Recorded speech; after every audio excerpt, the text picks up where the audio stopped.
Hey there, Greg here. This is the first of several lessons, 5 lessons I expect it will be, that basically cover each of the 5 processes in the approach that I use with my clients to help them get to this place of reliable, enjoyable moderation. And so this first step is called observe. So the basic premise of my approach is that unwanted drinking that we do against our will, is done as a way to solve is reaction to discomfort of some sort. And the point of this observe step is to find out what is that discomfort in your life specifically that's affecting your behavior in such a strong way. And so what I've said before is that if you try to solve a drinking problem the way most people do, which is to focus on resisting the drinking, then you set yourself up for an ongoing struggle. And so this particular step, as well as pretty much most of my process, is really more focused on the left side of this equation, on understanding the discomfort, managing it, eliminating it. So this is the first step here. So this discomfort that I'm talking about comes in 2 flavors. And so the first of these is basically just desire. And how is that uncomfortable, you may wonder. So first, what kind of desire I'm talking about? I'm talking about just the statement that could be summarized with, I'd like to drink. And if you say that in an excited, and feel that in an excited, positive way, there's just desire there. So once I got kind of comfortable with drinking in high school, I had desire for it. And I would say that actually carried through to a large extent into my early 50s, which is kind of when I cut way back on my drinking. So this desire is for the pleasure of the taste, the carbonation, the refreshing coldness after a hot day of work or exercise, the camaraderie that you may have of having a beer with some people after you've worked or played with them. If you're a connoisseur of alcohol in some way, like really into craft beer, that was my thing, and home brewing, or you appreciate and you're knowledgeable about fine wine or old rare scotch. All these sorts of things, these situations reflect sort of a genuine and you could say a positive desire for alcohol. But desire, when it's not fulfilled, is a form of discomfort. Having something, wanting something and not being able to get it is tough. And it's even tougher when you want it, you have this desire, and it's available, it's in the fridge, but you're trying to restrict yourself. So the first flavor of discomfort is this, I'm going to call it positive desire, that in order to manage your drinking is going to have to go unfulfilled, and that's the discomfort. And the second flavor of discomfort is essentially emotion, and specifically negative emotion. So if you think about the phrase, take the edge off, that pretty well illustrates or epitomizes this idea of alcohol as a way to solve negative emotion. So what is that edge? It could be anxiety and stress about work, irritation at traffic, resentment of some person. Could be your spouse, could be a coworker, your boss, your job, money worries, dismay over the state of the world, the economy, politics, COVID, kind of a general sense of worry and concern and criticism that the world's going to hell. Lack of purpose or meaning in your life, boredom, all sorts of both kind of generalized and specific self-loathing, emotions of shame, contempt towards yourself, disgust, and that's really a common thing, sadly, for a lot of people. Regret over the past or resentment over things that happened in the past. Worry about the future, and stress response to trauma. So we all experience these things, and we may experience sort of specific things like I talked about or other examples in a really sort of acute and a pointed way, and maybe that in a way that you're aware of, or equally likely could be just sort of a generalized cloud of negative emotion from sort of a bunch of those things kind of existing in you simultaneously. And that was really my story, was sort of this general level of irritation, frustration over how I perceived a lot of things in my life. I worked with a client, for example, that talked about his temper, and he said, man, I'm just 0 to 100, talking about the fact that he'd be fine up to a point, and then his temper would explode, and it was full-bore angry. He was talking about that in relation to his interaction with his wife sometimes. And having recognized this, and what I talked to him about was the fact that, no, you're not 0 to 100, you're actually 60 to 100.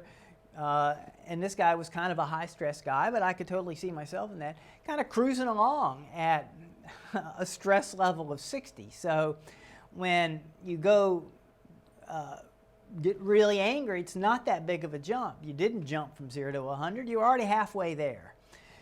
So that's the other flavor of discomfort that drinking solves. And so you can see this doesn't have to be like the old country and western songs, cry in your beer sadness. This doesn't have to reflect deep depression or anxiety or angst. It could be those things. But equally, it could be just sort of a cloud of uncomfortable emotion, and alcohol works to solve that.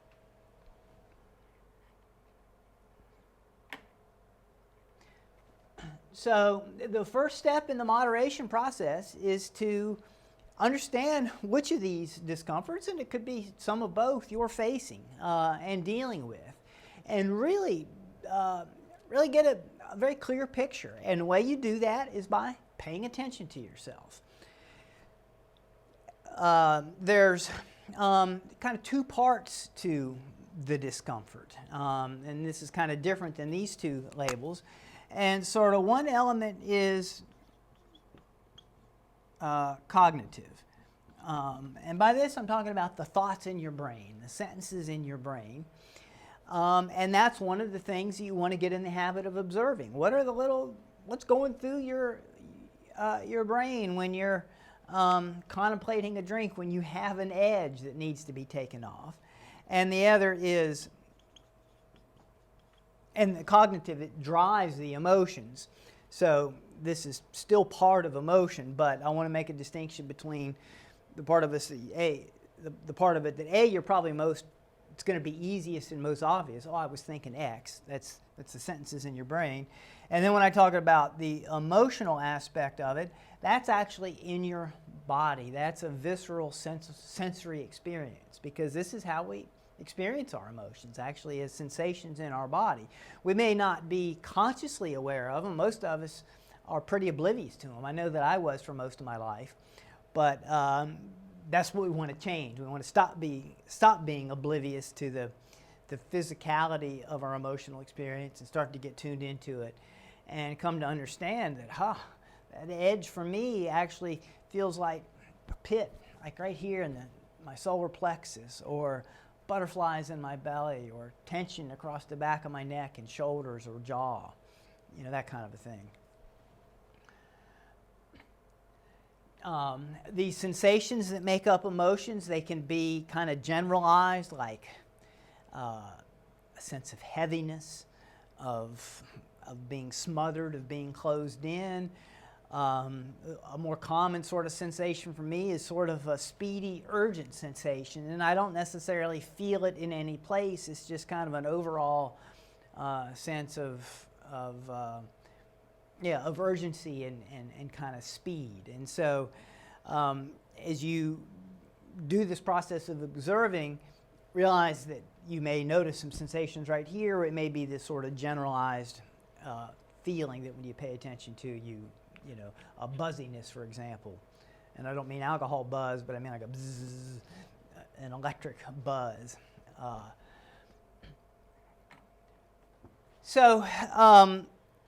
Mostly we go through our lives pretty much embedded in our thoughts. They come and go, and we don't really, they have an effect on us, but we're kind of inside them. It's like our our thoughts and our feelings are a movie, and we're completely sucked into it. And this observing process is a matter of sort of stepping back and stepping outside yourself. You continue to do your life, but you'll find that it's possible to kind of watch yourself do life. Not for extended periods, and that's not necessary, but for moments at a time. So you'll have to try it. I'm not going to be able to say more about how to do it here, except to say, go forward and try to watch yourself. Because it's difficult to stay in this observing, watching mode for extended periods of time, I want to give you some tips on when you should do it. So firstly, if during the course of the day you think about drinking, pay attention to that. What are the thoughts that come up? They seem to come up in reaction to anything in your day, or they just sort of pop into your mind? And what are the thoughts about alcohol? Is it about how bad it is and how bad you are because you're drinking? Is it about how great this evening's drinks are going to be? The point is not to judge, it's just to be curious. What thoughts come up when you think about alcohol during the course of your day? Let's talk about decision making around drinking. A lot of times, let's say that your normal drinking time is 6 o'clock. And let's further say that this is a day where you woke up, maybe feeling a little bit hungover, and said, okay, I'm not going to drink tonight. And I'm sure that's maybe happened in the past. If so, when did you make the decision to drink? Did you make it at 5:59? Or maybe was it made at 2 or 3 in the afternoon? Your day progressed, you got to feeling a little bit better from the hangover, but then you started feeling a little bit frazzled from work, and you got to thinking about how great that drink would be, how much it would calm things down. Maybe already you make the decision to drink in opposition to your prior plans and resolutions at 2 or 3 in the afternoon. So you want to pay attention to that. Notice when you're making your drinking decisions, and pay attention to why you're making the decision. What drives you to make it at 3 o'clock? And what do you hope? What you'll notice is that when you make a decision early like that, you actually get a sense of relief right then, and you avoid a certain amount of tension over the course of the rest of the day. So become aware of that.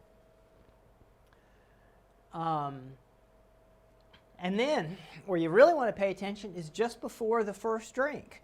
Now, if you've already made the decision to drink, maybe you're not experiencing all that much discomfort, but probably you will be. So what is that? What does it feel like? Where are you feeling some sensations in your body, in your guts, in your stomach? Maybe it shows up as extra saliva in your mouth. Is it more a matter of this kind of emotional discomfort of edge that you're feeling, or is it desire? Once you've had the drink, things are going to change. That's the whole point of the drink, is to change how you feel. So you want to get a bead before you drink on how you feel. Then, as you make the decision to drink, whether that's at 6 o'clock in our example or earlier, what are you feeling then? And particularly, what is the thought that sort of seals the deal, that rationalizes the decision? It might be like, I just want it. It might be, fuck it.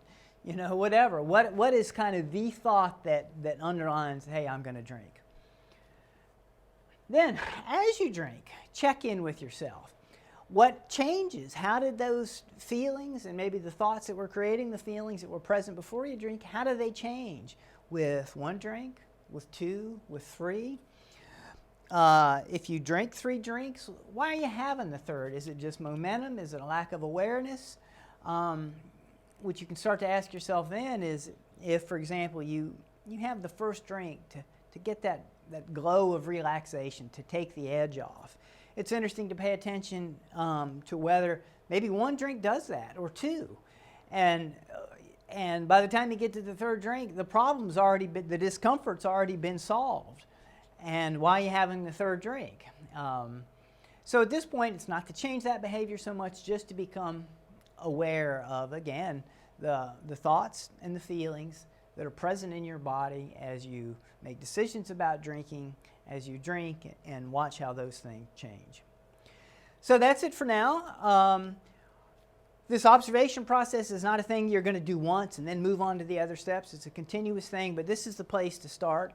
And so I'll be coming back to this.